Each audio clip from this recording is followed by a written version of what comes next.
All right, all right, all right. I've been learning how to do a bit of editing. Now, I've still got quite a long way to go, but I seem to be getting the gist of this thing. Ta-da! The only thing that I can't quite work out is how to stop the camera wobbling every time I lean on the table, but I'm sure I'll get to that in time. So, as I said last week, we're going to look at a few little tips on how us men can help the ladies in our lives to be, as I always keep saying, patient and understanding, because that is all we can be. I just need to point out I am not medically trained and I'm not an expert on this, but sometimes, like all things in life, a little bit of common sense never hurts, and basically that's what this is. What is the menopause? Well, basically it is a hormone imbalance, and this can affect the mind and the body pretty much the same way that chocolate and alcohol affects me. Let's start with the important stuff. Now, if we're going to talk about this, we need to talk about this properly.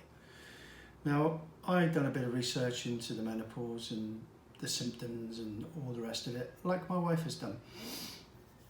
And as a man, I'm looking through this list and thinking, well, you know, that must be awful to go through that and all these other things. But then you come across this one item on the list and your eyes ping open, and that is libido. Now, the menopause can reduce the sex drive in a woman, and we sort of sit up and take notice then as men. So if we're going to say we're going to talk about this, let's talk about it all. So the first item I have in my little first aid box is a magazine.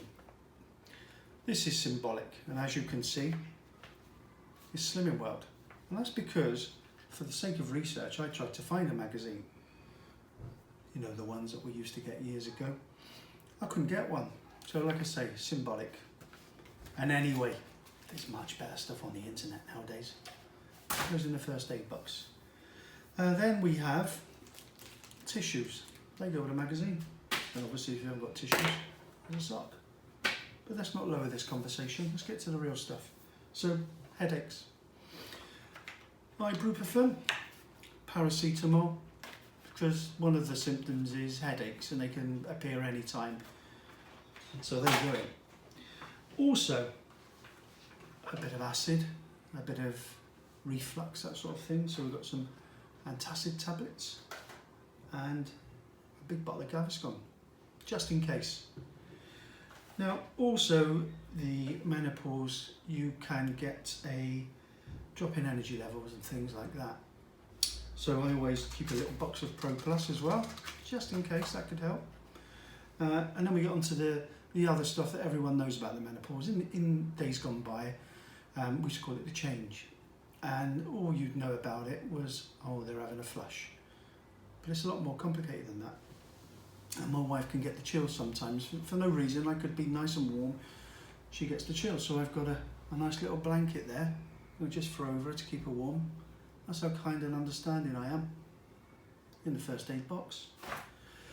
And then within seconds of having the chills, she could be all hot and feeling sweaty and that sort of thing. So I always keep a little bottle of deep freeze as well. So if we're in bed and she's feeling hot and having one of these flushes, as we used to call them, I'll give her a little spray with that. It tends to help.